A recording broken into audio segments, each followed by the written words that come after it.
I would like us to start the meeting. I think it's now 8:06, and I want to believe that you can hear me.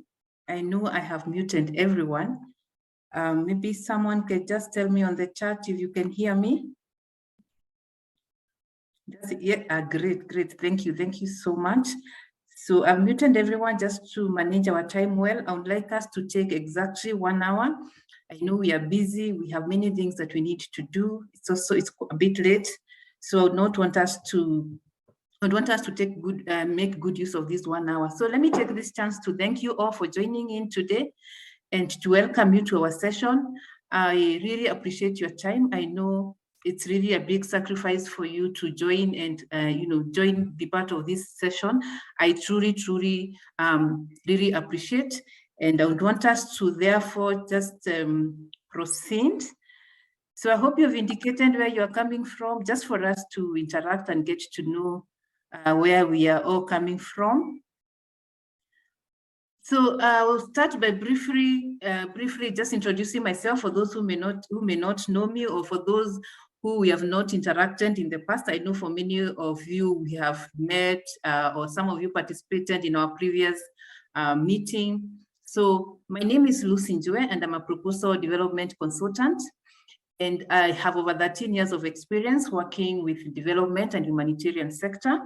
So have been lucky to have experience in different sectors, from health, nutrition, education, women empowerment, gender, issues to do with child protection. So I have a wide, exposure to the different sectors.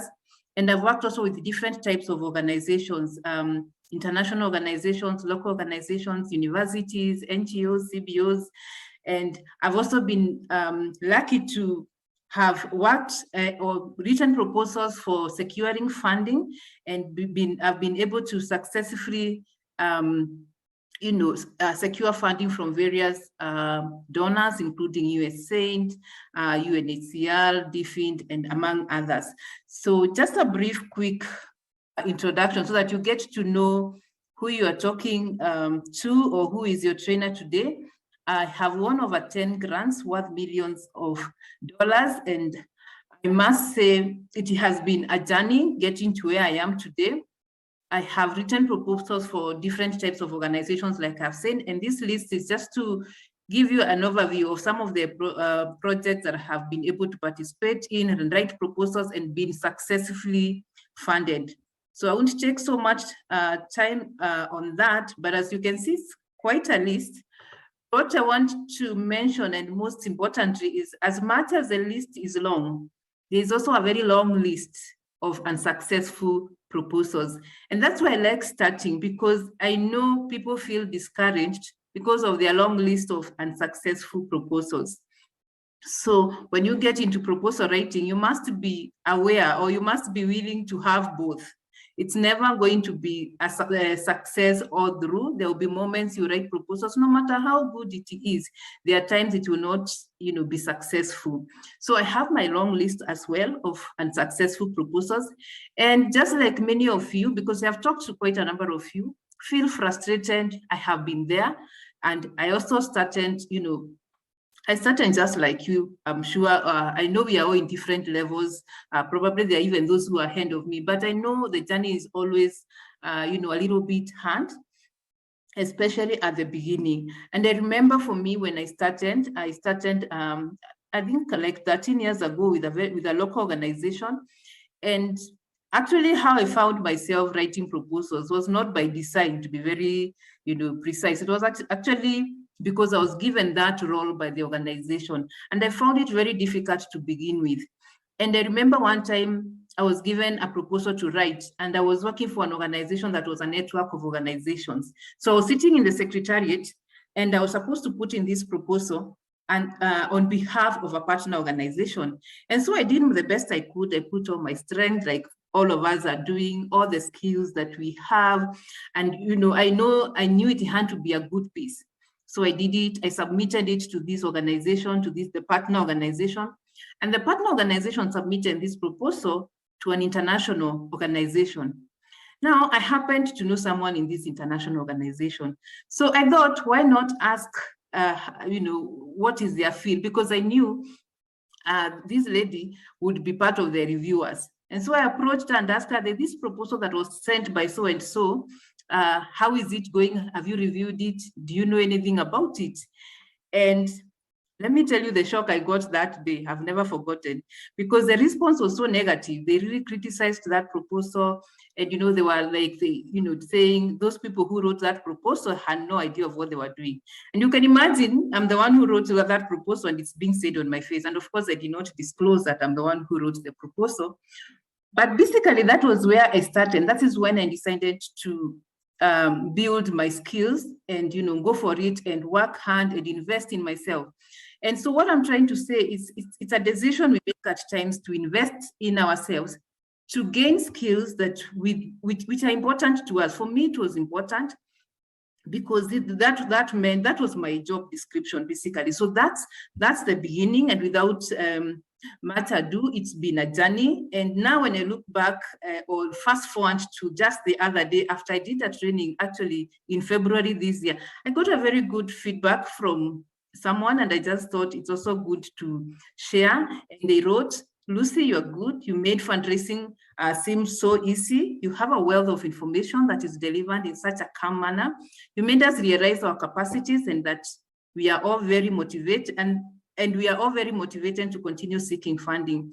You made us realize we can do it and we do not have to spend a lot of money hiring consultants. We are forever indebted. May God bless you." And I know that the person who wrote this, Maureen, you know yourself, is in this group. I just wanted to appreciate the feedback. And just to say that this was just after having a conversation and a consultative session with them and taking them through basic ideas about fundraising. So it's something that is very doable. It's something that is not rocket science. It's something that anyone, if you choose, you can actually be able to do it. And that just gives you, or rather, I did a lot of trainings. I went for trainings by USAID and all these things. And I remember back then it was very hard to get trainings for proposal writing. But my success story came after I wrote, or my success began when I wrote a concept one time after a lot of struggles, and I wrote a concept to USAID, and it wasn't funded, but they asked that we can submit a proposal, and that gave me a lot of confidence and the willingness to continue. So I just want to encourage you to continue with the struggle. One day there will be some light. One day you will get there, and you realize when you keep going, a day comes when everything opens up or something just opens up. So just to encourage you, even as we go now into the main session of learning, that it's a journey. It's not a one-day thing, but it's something that is very, very much doable. So proposal writing is a skill that can be learned by anyone. If you put the effort, the more you practice, the more you become better at it. And now I would want us to quickly go into our topic for the day. And what we are learning today is how to prepare our organizations. How do we then, position ourselves to be able to attract funding? And the reason why I'm focusing on this, I know my focus is a lot on proposal, the actual proposal writing, but I have received a lot of questions, a lot of concerns around fundraising. I've had people calling me and telling me, "Lucy, we are not registered. Where do I start?"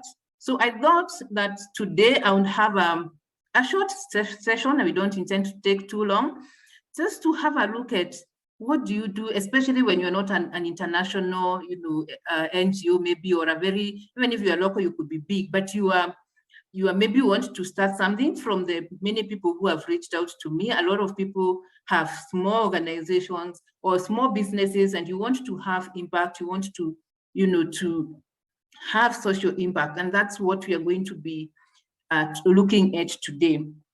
So basically my program, which I run, my program that I run, the aim is really to diversify your resource base by equipping you with competencies for writing award-winning grant proposals and fundraising for your organization to enable you to scale your services for greater impact. So this is basically what guides me in everything that I do. So the question, where do we begin? I know it's a million, it's a big question. We may not be able to answer, but we have to start somewhere. So where we are going to start today, I would want us to start by, first of all, differentiating between fundraising and grant writing. I focus on grant writing, but fundraising, grant writing is within, the fundraising space.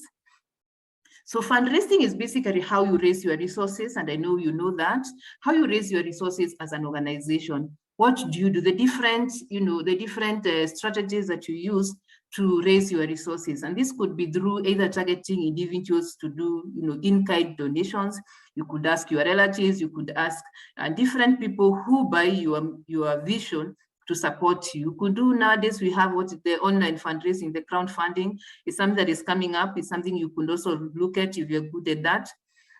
We have like financial endowments where we have organizations investing in you or a private institution in many cases investing in a non-profit organization, and they give you funding maybe like to invest in something that invest you do make an investment that is able to generate funds, and then the agreement is that these funds that you generate are then going to be used for non-profit work. We have grants, of course, that's where I usually focus on. We have product fundraising where you can sell products, different products, maybe branded products. You can do special events, dinners, you can do the marathons that you see going around. And so there are many different ways of raising funds for your organization.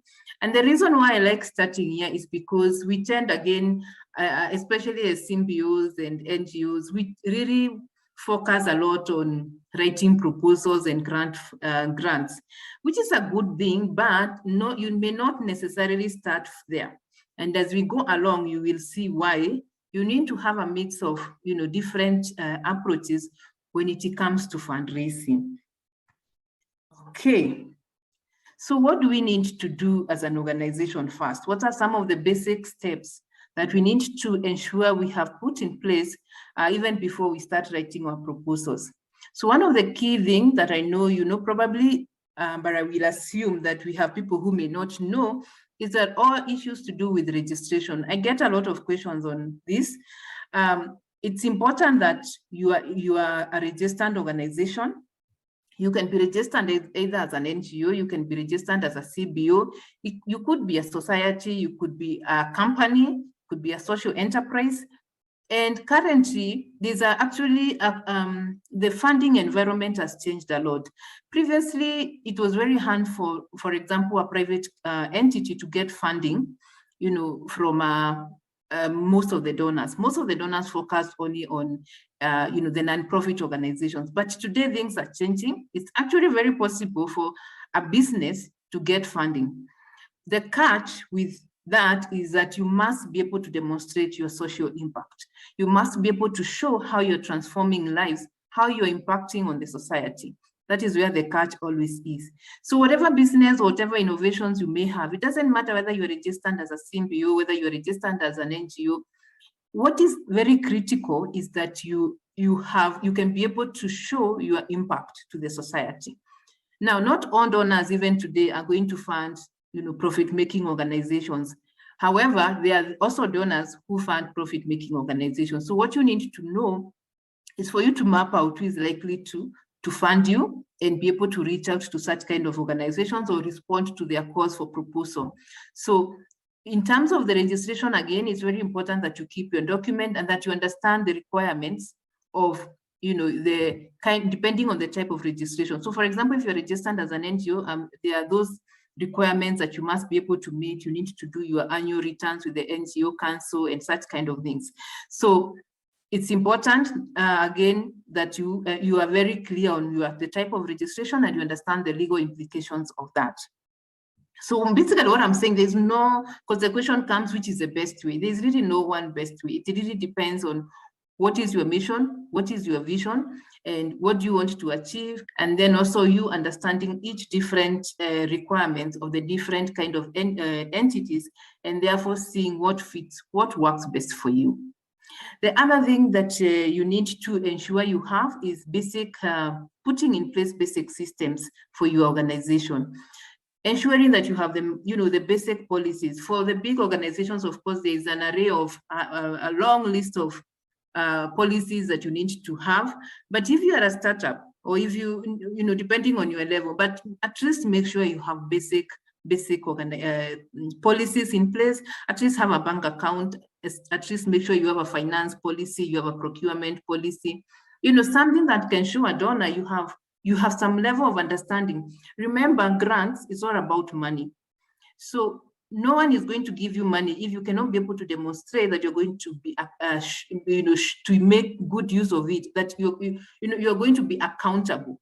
If you cannot show your accountability systems, that you even have a policy, you have thought through what happens, no one is going to fund you. So it becomes very important for you to make sure you have the very basic, requirements.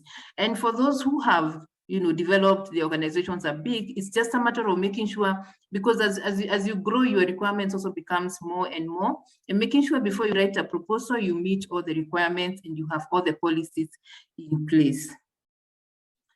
Now, the other issue that is usually misunderstood, or not misunderstood, but ignored a lot when it comes to, grant writing, is everything to do with networking.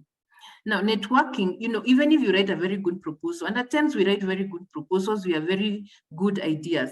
However, if you're not known by anybody, no one knows what you do, then it becomes very difficult even because donors invest in people or in organizations that are known. Donors will call the government officers to ask, what do you know about this organization? Or to call the international, their implementers and other people to find out more about you. So it's very important for you to network, to be known. And I tell, as a starting point, you need to map out organizations that work, that you're doing related kind of work. So for example, let's say you are working within the slum areas, maybe you are focusing on education, scholarships, and such kind of things. So the first question when someone asks me is, when it comes to network, to fundraising, I always ask, who else is doing what you're doing in your region? If you don't know who else is doing who are the other people that you can work with, then you're not on the right path. Number two, you need to know who are apart from the ones who are doing what you're doing, who is funding what they are doing. So say there is maybe a bigger organization that is doing similar work, within that area, you need to know who is funding that work. So that's where it starts. And the reason of you knowing is to try to start creating relationships with these organizations. Start getting to know who are they, what are they doing, who is funding them, have meetings with them, send emails, ask them whether we can have a meeting, and get to introduce yourself, because you need to be known by the circles. So, because what usually happens, we have big organizations, or we have the main funders. So let's say USA, the DFID, BMZ. So they will fund big organizations.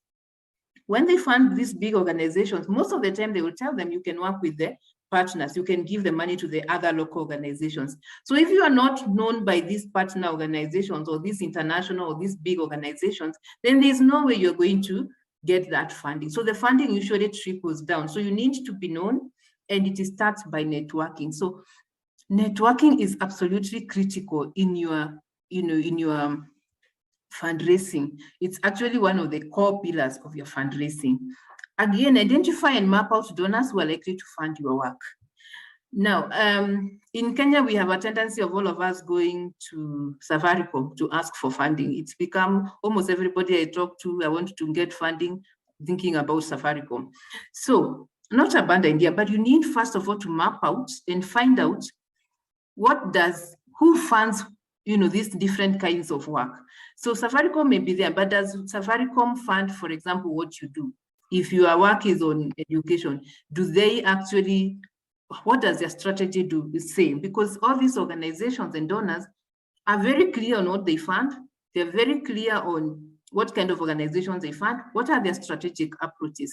So at times we spend a lot of time writing proposals, which, unsolicited, first of all, which will not be read by anyone, unfortunately, because first of all, if it doesn't fit within the strategy of the donor, then the donor will have no business looking at it. So we need to do some homework, and actually a lot of homework on donors, where they are, what they fund, what kind of amounts of money do they fund? Because again, there are donors who only fund in millions and millions of money. There are other donors who are funding small amounts of money. So you need to already know in your space who are the donors, who are you likely, so that you can start already seeing who is likely to fund your work. And especially when you're starting, you want to start with people who are already, with donors who are already present, who are working probably in your local area, so that it is also easier for you to approach them. So that mapping of donors is very important. It's very an important step in basically what we call the fundraising strategy.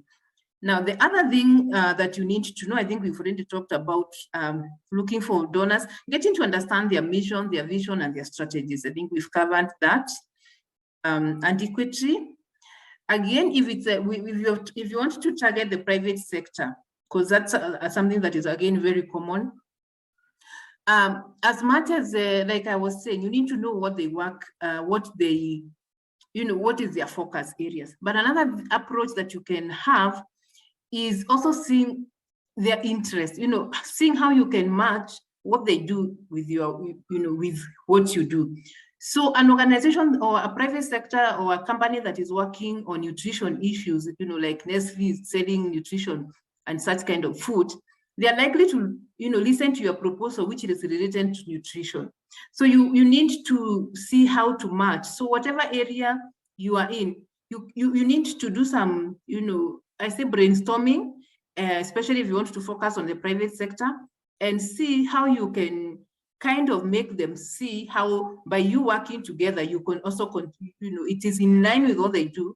But also for private sector, you need to think around how do you increase their awareness? It's not for them, it's about business. So you need to market them. So like I know for a number of private sector, if you're not going to do an event which is going to be on social media and is going to be on all channels, they will not fund you. So those are some of the considerations you need to make. Think around how you can be of advantage or you can add value in what they do. Then, once you have thought through that, then you can now ask for a meeting and start the conversations. It's from those conversations then that you'll be told to, now you can do a proposal. I hope you can see.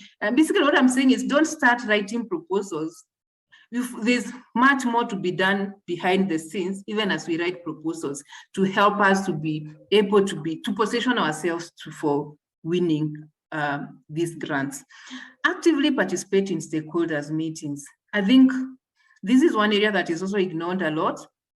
In every county, in every sub-county, in every area, there are these meetings where partners meet, whether it is in health, in agriculture, in nutrition, in education. You'll find there's an education stakeholders meeting at national level, at county level, at sub-county level. Now, these are meetings that you need to take very seriously. Even if you're not big, you may think you have no contribution to make, but remember, it is in these meetings that you get to, first of all, learn who is funding what, and start creating relationships with them. It's where you will even get to know there's a call for a proposal that has been released, and you can respond to it. From there, you can start forming partnerships with other people. You can start talking together and working together as a team. So it's very important that you participate in these meetings, and not just participate means you're present. You go there no matter how, you have to believe in yourself, no matter how little you're doing or what you think. At times you may be thinking,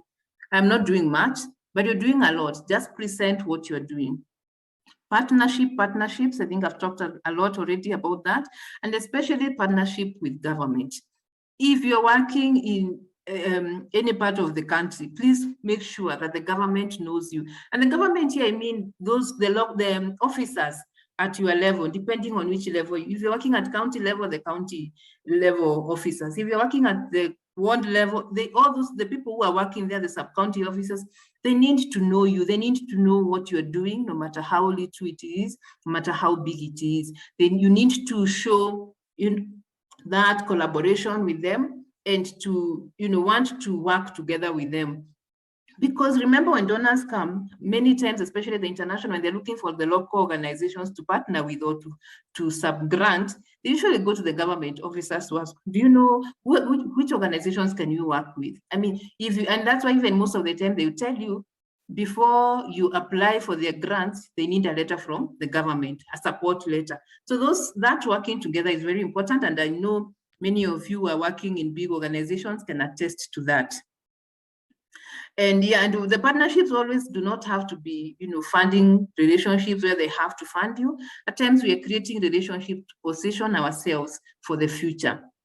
And so you need to consider this process of creating relationships and marketing yourself and networking as a process of growing and increasing your chances of being noticed. And therefore, once you are noticed, you're likely to, be considered for future funding. Something else I tell organizations, make sure that you have a focal person, someone whose work is really, doesn't have to be a full-time staff, but you need to have someone who is responsible for fundraising and for identifying opportunities and for attending, someone who is responsible for that role, for partnerships. So it could be any project officer, because I know at times limited resources, you may not have a full-time organization. If you can afford a full-time staff, if you can afford that, well and good. If you cannot, you just need to assign that role to another person within the organization and just let them take it as their role. But remember, fundraising is basically a high management, or what would I say, a senior management kind of work. It's not for the very junior staff. It's a serious role. So you need someone responsible. They may not attend all the meetings, but they need to make sure the meetings are being attended, funding is being tracked. We are keeping track of what is happening. So that is very important. Otherwise, you will not get to know what is happening around you. At times, the government released funding, you're not aware because you're not in the circles, you're not interacting with other people. Now, implement. I cannot overemphasize that. I have had many people calling me and telling me how they have great ideas. And for sure, they're very good ideas, but they're all in the mind.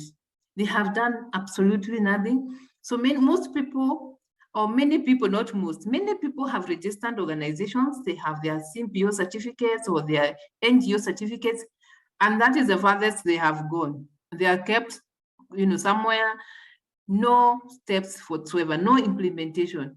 And I know the reason is there are no resources, you don't have funding. But the problem is this. If you cannot show what you have done, no matter how little it is, if you cannot, no one is going to fund you. Some people fund ideas, but very rarely. And most of the organizations that may fund ideas are more research-based, where they're testing innovative ideas. But under normal circumstances, it's very hard. Even the ones for testing, most of them will tell they want to see something you've already started, and now you want to scale it up or you want to test it. So you need to implement, you need to do something about your idea. It doesn't have to cost you much. So say, for example, like good examples, someone called me and told me they wanted to educate girls to kind of do life skills in the slums. So they have registered an organization. It's a group of women. They have come together. They have the papers.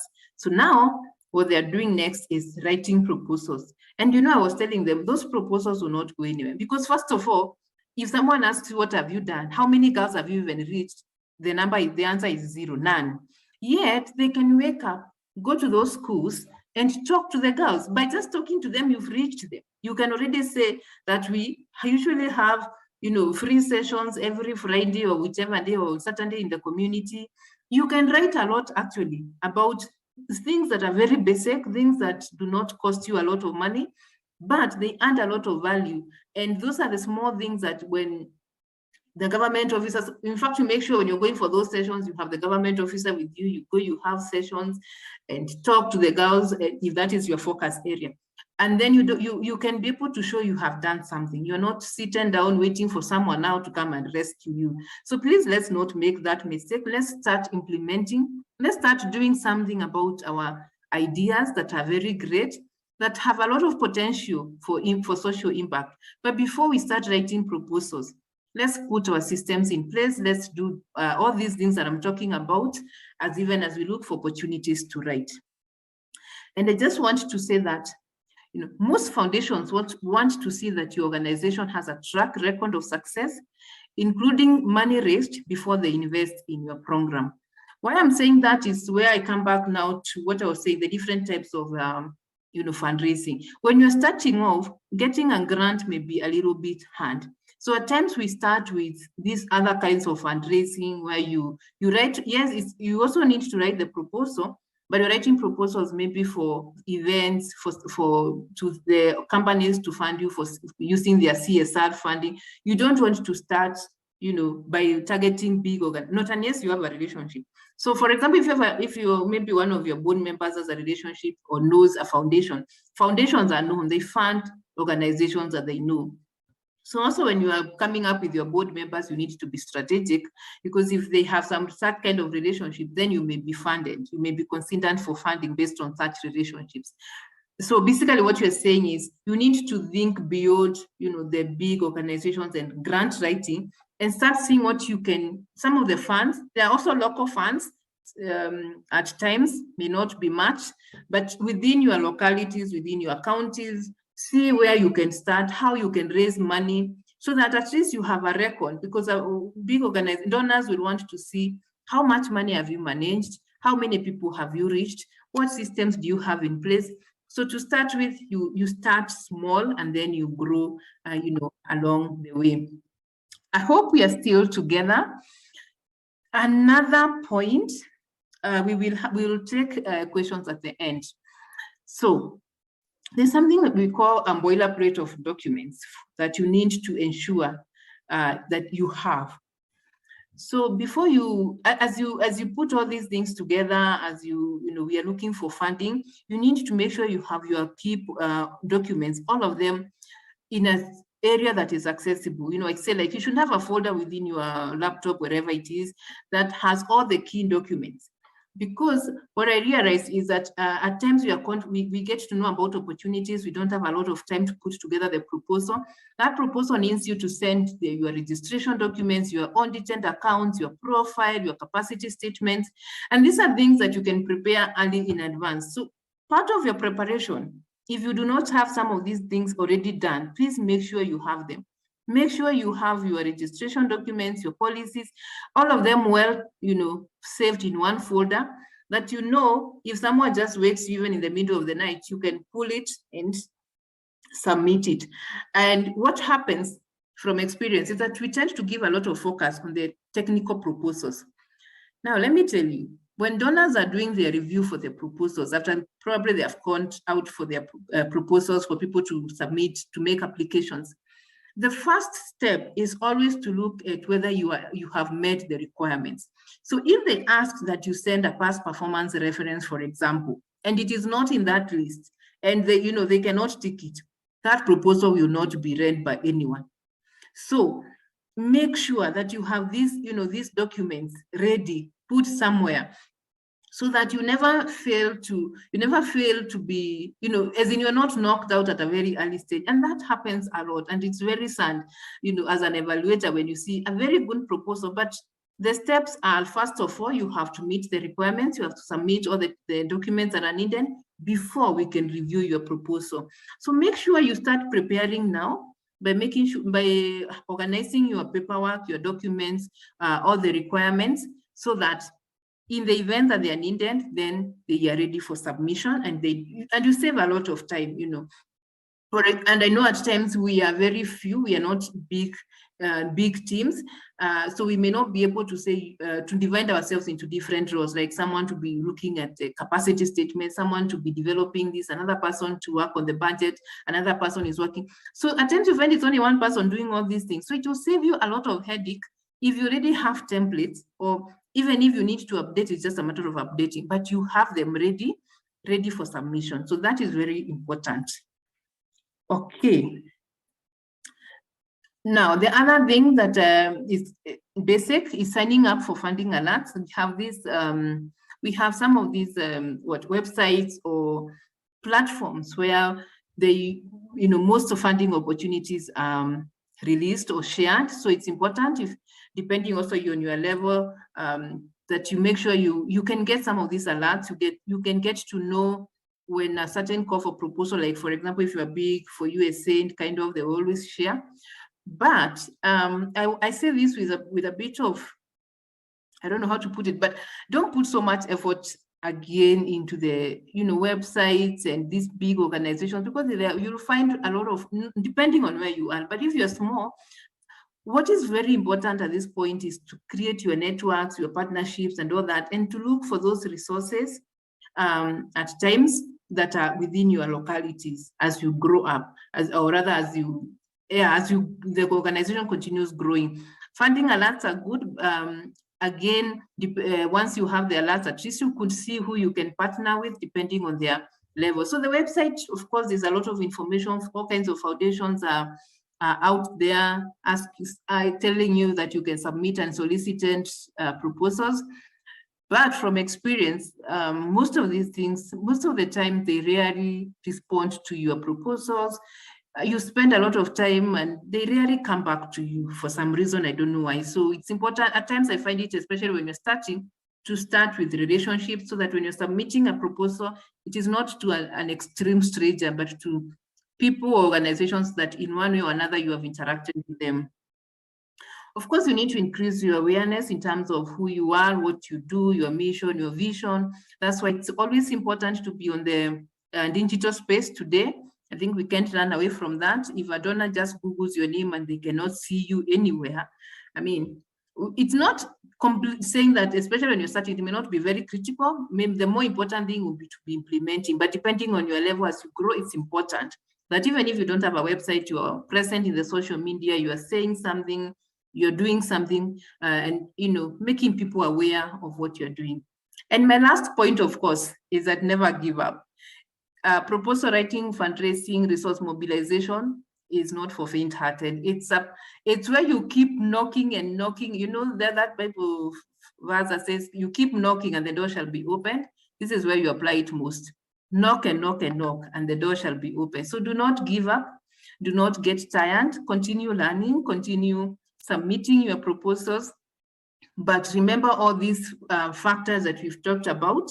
It is not just about writing. It is far much bigger than that. It's an ecosystem of many things that you need to put in place so that you don't waste a lot of your resources doing the same things.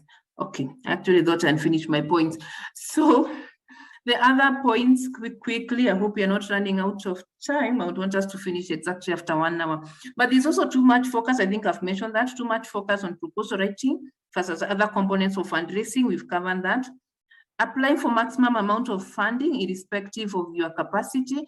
So when calls for proposals come, we at times we get overwhelmed. So you in your capacity, in your books, you can only show that probably you have managed maybe this amount of money. So let's say 10 million Kenya shillings is the maximum you have ever received.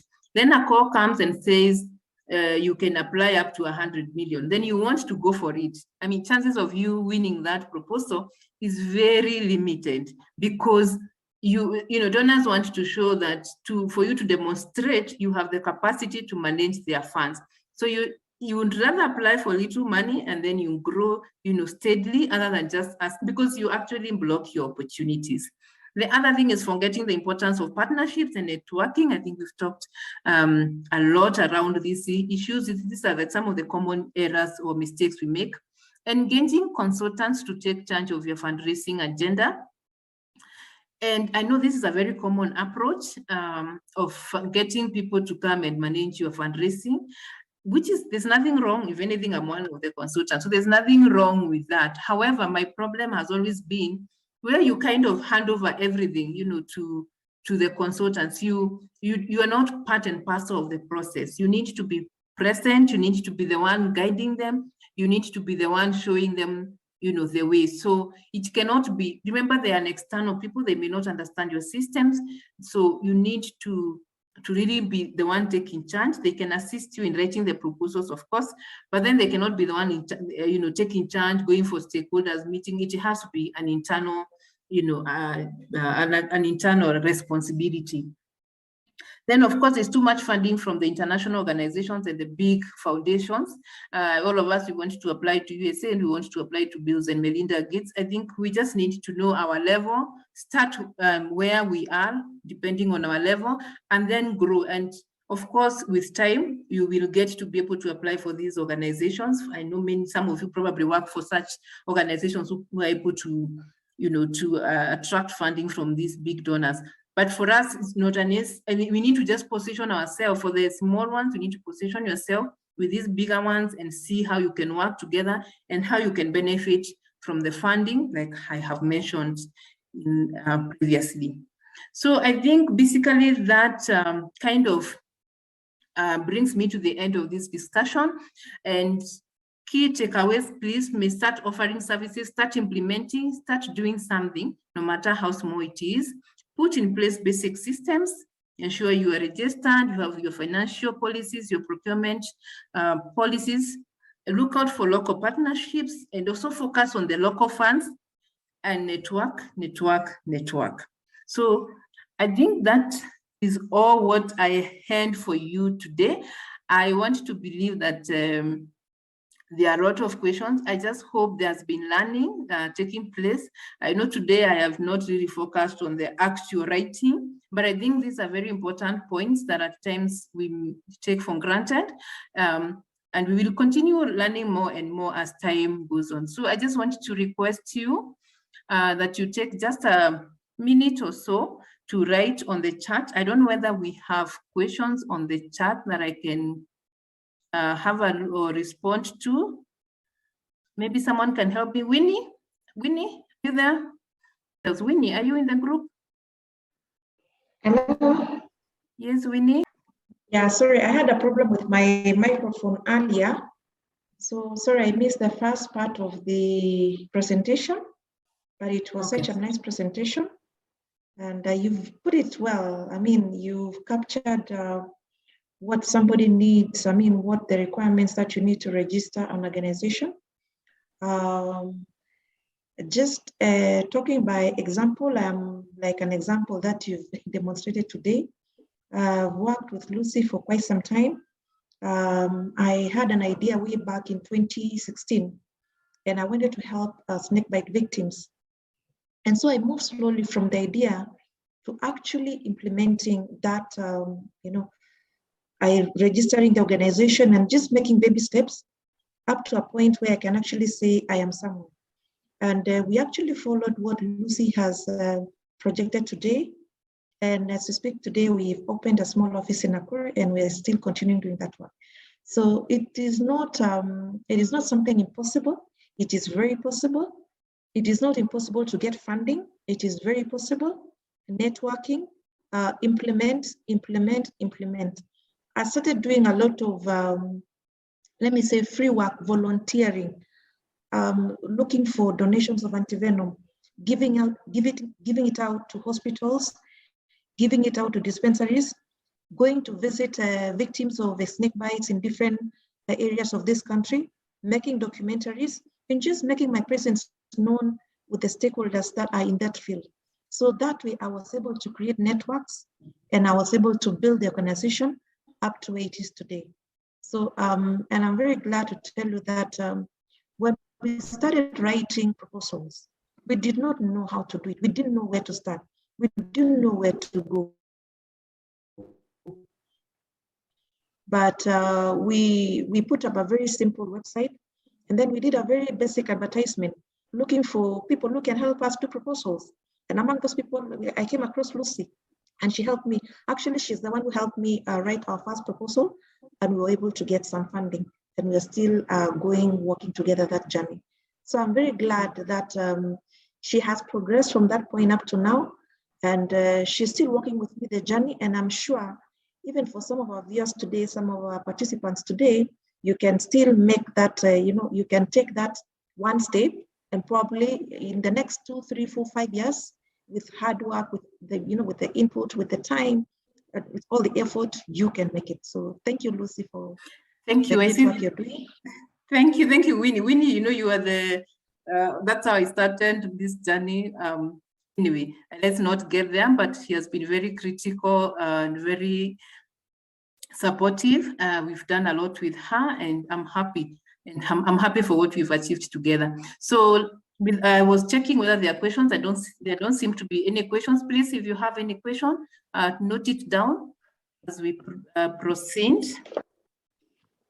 So as I said, today we've really focused on fundraising. For the next session, we are going to be focusing on the actual grant writing. So come prepared if you want to go deeper into the actual writing, because as I said, still writing is an important part of your journey. You network, you do all these things, writing is also very important.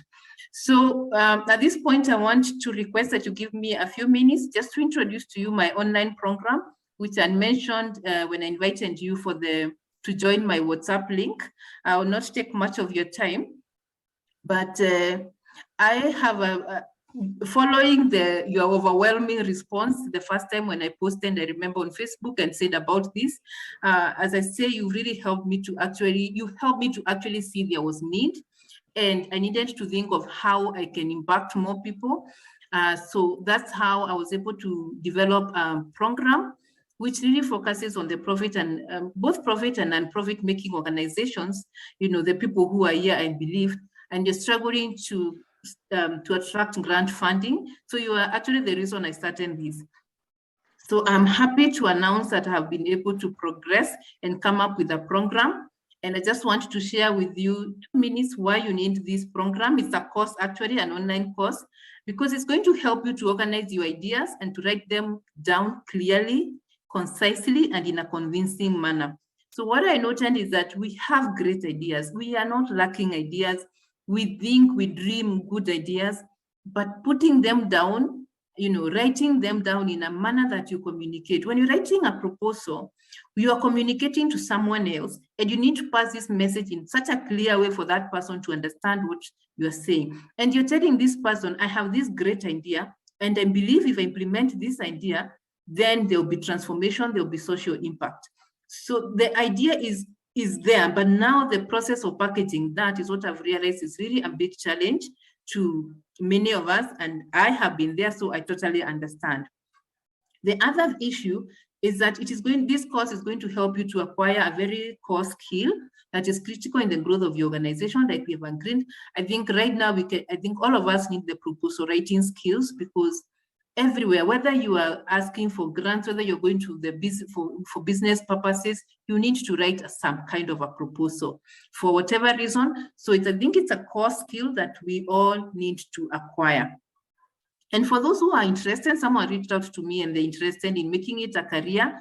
It's also an opportunity for you to write, to learn and to gain skills in writing high quality proposals that will enable you to confidently take advantage of them. Many proposal writing opportunities in the job market. There are many people, if you go to Upwork today, looking for someone to write for them proposals. So if you're interested in this area, it's also something that you can gain some skills in. And so the course has 5 modules. We have the first module, which focuses on how to identify the best fit proposals for your type of organization. So I take people through these steps of understanding how do you determine whether to submit a proposal or to respond to a certain call for proposal or not to. There's a self-assessment tool. You need to take yourself through a journey of really understanding the donor, understanding yourself, and then making that decision. Finding out whether you have the resources required, whether you have the time, whether you have the energy, whether you have the skills. So it's always the starting point of any proposal. Then after that, identifying and defining your problem. We are all here because we want to have some social impact.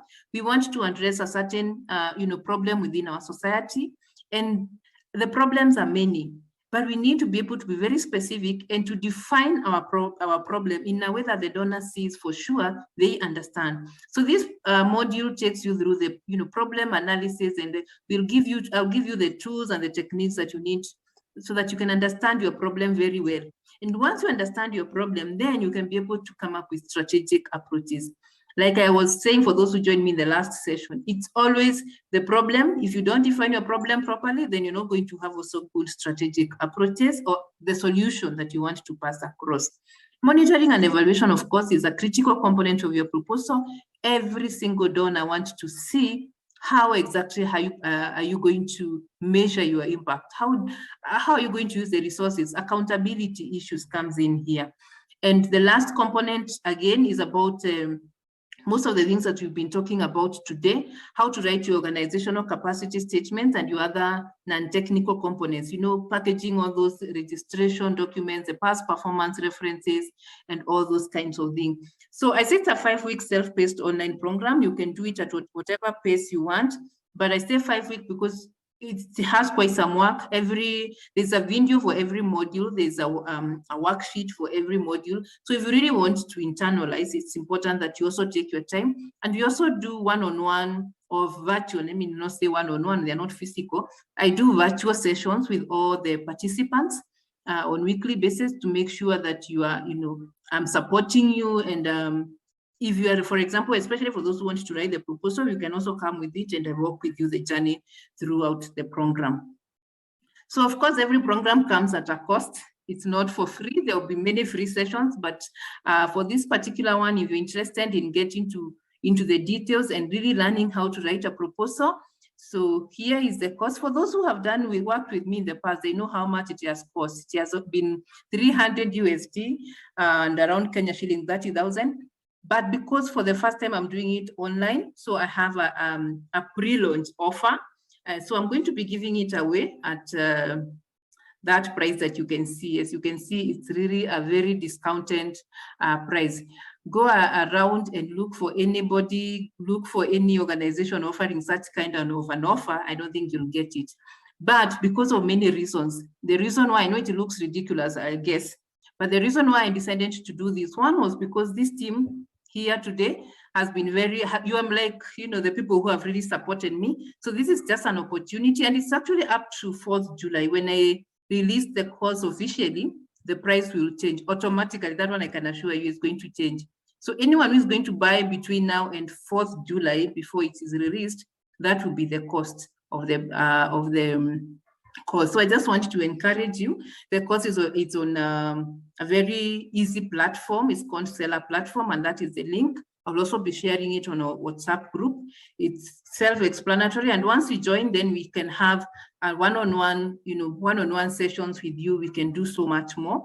So I just want to encourage you, if you really want to learn grant proposal writing in details, in a process that is more of a mentorship approach, and not just leaving you there, practical ideas, you know, work with you kindly by the program is already available. You can pay for it, but then it will start officially on 4th July. That's when I'll be releasing it. And as I said, then the price after that will change. So please take advantage and let's get it. So with that, I want to really appreciate all of you and to thank you. I believe we are right on time. We'll be doing this, I think probably weekly, but I'll keep communicating on the WhatsApp group. I just want to make sure that there's no one with a question. I've not left anyone out. And as I close, I want to ask Maureen. Maureen, are you in the group? Maureen? Okay, seems Maureen is not here with us. So I was hoping Maureen could be saying something as I look at the questions. So there's a question from Abraham. I haven't understood the pre-launch offer. Abraham, do you want to ask the question that we get it clearly?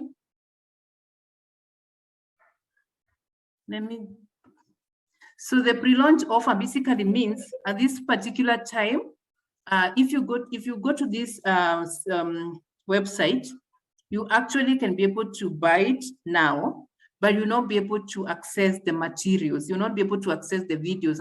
I haven't uploaded, I've not finished. Even if some of them are already uploaded, but you'll not be able to access. But once you pay, when I release it, then you'll be able to access the whole program at that cost. I don't know whether I'm making myself. So basically what I'm saying, I'm like, I'm selling it now at this price. But then it is going to be available for you to work on. We'll start the actual work of learning together from 4th of July. And from 4th of July, I'm also saying that the cost will go up. Is that clear, Abraham?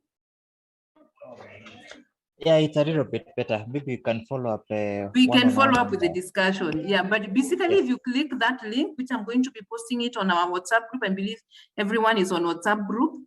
If you are not on the, is anyone who is not really on the WhatsApp group? Anyway, but I'll be posting it there. When you click on it, it will actually give you the opportunity to pay, either using your credit card, or you can also pay using your M-Pesa. It's an automatic system. However, because we are Kenyans, if for one reason or the other you want to pay use directly through your M-Pesa, you can actually pay it also again directly to my number, which I believe most of us have, but let me put it there up on the chat in case someone does not have my number. I have many numbers, so I need to check which number I'm giving. Who has my number? We just put it up there. No, I know it is. Let me just show you my number for those who may not be in the, yeah, those are my contacts for those who may not be in the WhatsApp group. That's my 0790-410-139. You can also pay directly if you don't want to go through a lot of hassles. But actually the system is hassle-free. But if you want to pay again directly to my number, you can pay, and then I will help you to log in into the system so that you have the links for accessing the program. Is that clear now? Someone can speak, feel free. Just unmute yourself. Yeah, I see Abraham says he has understood, it's clear. Let me see if there's any other concern. If I start now, I will pay $49.50. Can you make it clear? Yes, if you pay now, not start. If you pay now, if you pay for the course right now, you'll pay $49.50, and then you will wait. You'll be able to access the materials on 4th of July. But if you don't pay upfront, then you'll pay much more money than the $49.50. Where do you pay? I've said you pay either in the system directs you on how to pay using the seller, the link had shared, which I'll also be sharing with you again on the WhatsApp group. Or you can pay directly on my M-Pesa. I believe I've covered that now. Really, I hope we are together. Great. Maxim, I can see your hand is up. Go ahead and say what you want to say. Yeah, I was just clarifying again the program. When you're saying when you get the program, that means you do it at a personal level. You know, like if I buy it, I will just do it by myself. Or is there a chance of ever meeting with you anywhere, like to ask questions or to be guided? Yes. So once you pay, like I've said, from 4th of July, I release it to you. What that means, like you'll find all the modules there. So you'll start with your module 1, you do your worksheets, you do all the course, you'll have access to all the materials. Then the minute you buy this course, I'll put you in a different group where we'll be meeting, and you will have access to me anytime, anyway, once you buy the program, so that we'll be having weekly meetings where then we'll be looking at the worksheets, what you are able to do, what you are not able to do. So I'm able to guide you and work with you through. So for now, it's virtual meetings. Maybe if we agree later on, we could do a physical, but it's basically a virtual meeting. That's clear with you, Mercy? Yes, now it's clear. Someone says, is there a place we can get a database of potential donors? What I can do is in the WhatsApp group, I can share with you a document which has a number of links for different donors, different platforms where you may get funding opportunities. If I forget, please, Abraham, you can remind me on the group, or okay, not on the group, you can remind me separately, and then I'll post it in the group so that people can see the different kinds of opportunities that exist. So thank you for that. I can do that. I don't have much, but I can try and compile something for you. Let me see if there's another question. Will there be certificates at the end of the course? Right now, I do not have certificates, but I'm working on it. So I hope along the way, I'll be able to get certificates, and it's a process. But yes, I'm going to, as at now, it's really a mentorship program, not so much academic. So I don't have the certificates, but the intention is that I'll be able to give certificates along the way at some point. So yeah, that's how I would answer that. Thank you for that question. Then a question that I haven't responded to. When does the 4950 offer end? Ends on 4th of July. Please take note of that. 4th of July. That's when it ends. Anyone have not responded to their question?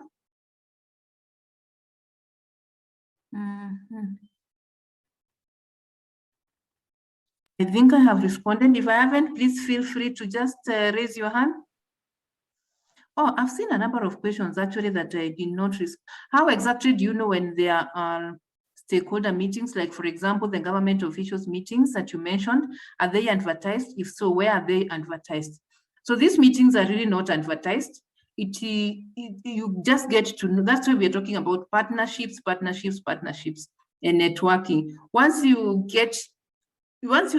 map out the people or the other organizations within your area, you'll likely find out that they attend meetings. Just ask, especially the organizations that have been there for some time, they get to know about this. So the minute you attend, you get into their WhatsApp group, you get into their books, and then they will start now sharing. You'll get to know when the meetings are happening. They're not advertised in any form of any forum. They're usually an internal thing. So you have to yourself, make yourself available, do your homework, ask the organizations around, ask the government officers around you, especially the government officers. Then we know which stakeholders meetings that you fit best, depending on your kind of work. Whether if you're doing maybe education work, then you'll find every county, sub-county will have a stakeholders meeting for that group. So yeah, you can get them somewhere if you do the homework. Let me see. If I left your question, please just write it again, because now I'm down here. I hope I didn't miss. Cost of when one requests for assistance for proposal writing. I don't get that question. Elvis Lagat, do you want to ask the question? Cost of when one requests for assistance for proposal writing. I guess you're asking if you ask for assistance from me to write a proposal. Okay, that one I would say, Elvis, you need to talk to me separately away from this group. But basically, yes. Go ahead. Elvis, are you saying something? Yes, our request is if for any assistance, maybe I want to write a proposal, how might it cost? So the cost of me doing a proposal depends. It's and it's not cheap. I wouldn't say it's cheap. It can be quite okay. So my starting for concept is usually around 250,000. And why? Because proposal writing is a very intensive process, very, very intensive. But as I said, it depends. Some are pretty simple, but you also have if you've ever done a USN proposal, that one, it costs you almost a whole month of doing nothing else than that proposal. So it really depends on the type of proposal. But I would say right now, yes, I can do it, but it may be a bit costly. But again, depends. I don't know your pocket. But starting point to 50,000 to be more precise.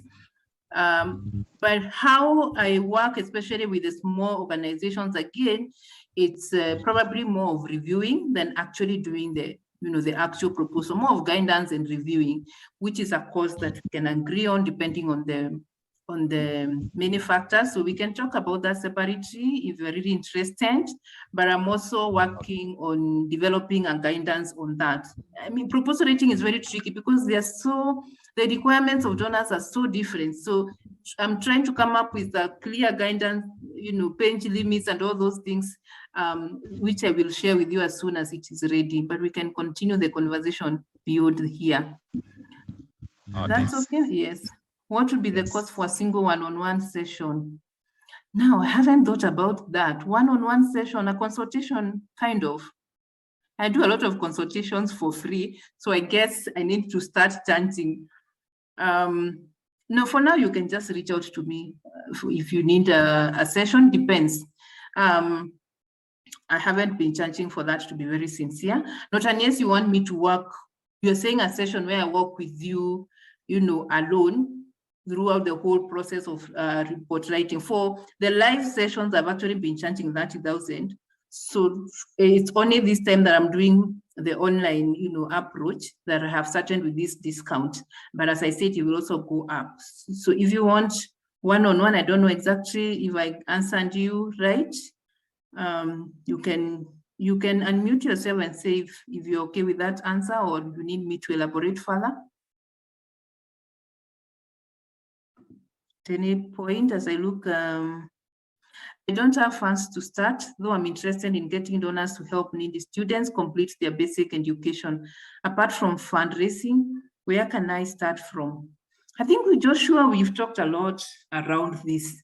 Great ideas, a lot of needs in our community. We want to help, but it is hard. I will say the truth. It's a little bit hard to go to a donor and ask for help when you've not done anything, you've not put any measure to help these needy students that you're talking about.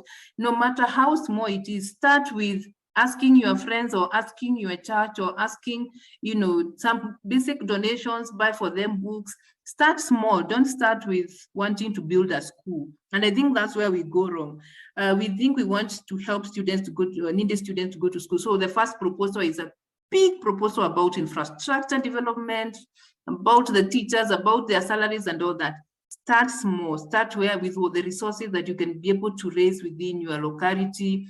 Check out for churches, in your groups, see what people can do and start talking about it, even talking about it, writing, increasing awareness, donating books, donating clothes, the basic things that you can do. Those are the small things that will help you to be noticed and will set you aside from the rest of the people. So that's what I would advise you. Joshua, see what you can do. There's always something you can do with the little resources that you have. I don't think there's another. There are quite a number.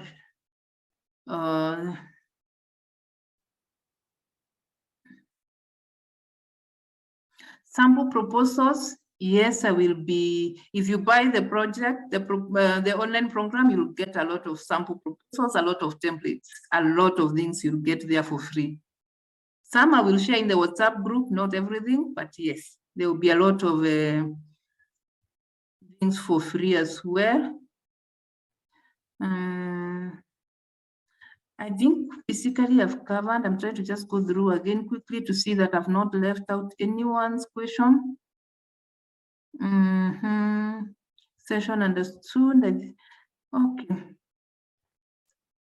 What will be the cost of, I think those ones we've answered.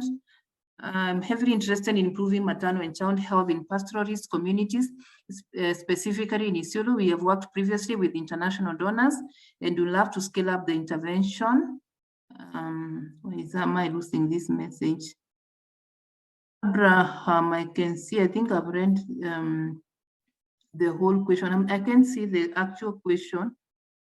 I don't know why. Let me just expand my screen. Okay.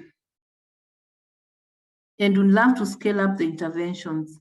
Yes, I'm not getting the question here, but I see your passion in wanting to help improve the maternal and child health. I know, Abraham, you've done a lot in Isiolo, and there's still a lot. And I think for your advantage, you're working with a relatively good organization. So there's a lot we can discuss and see how to expand. So what I'll tell you is, buy my program. We will talk more there and explore opportunities with you. Okay. I think that brings me to the end of these of the questions. If there's anything that I've missed, feel free to put it up in the. You can also share it in our WhatsApp group. Any questions? Mombi has a question. Mombi, we're giving you 1 minute. I think we have now passed time. Thank you so much. My just quick question is, as much as we are talking about partnerships, I see we are a group of 52 participants. Also the WhatsApp group, we are quite a number. Yes. Are we able to just also see how we can even let ourselves be known? What are we doing? We start from where we are, because I'm sure even in that WhatsApp group, I'm sure there are people who are working in the field that I'm working. Yeah, so that would be amazing. I think it's an excellent idea. What we can do, we can take another conversation outside WhatsApp group, because I remember again when I was creating that group, it was not for that purpose. But what I was thinking I can do is for those who are interested in networking, sharing opportunities and all that, we could create either WhatsApp, though I find WhatsApp group can be also a bit irritating, too many messages.